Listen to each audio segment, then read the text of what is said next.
ప్రభువా ప్రార్థన నేర్పయ్యా, ప్రార్థించకుండా నేనుండలేనయ్యా.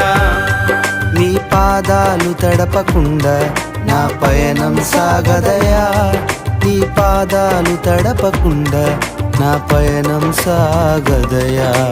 ప్రార్థన వలనే పయనము, ప్రార్థనే ప్రకారము, ప్రార్థనే ప్రాధాన్యము, ప్రార్థన లేనిదే పరాజయం.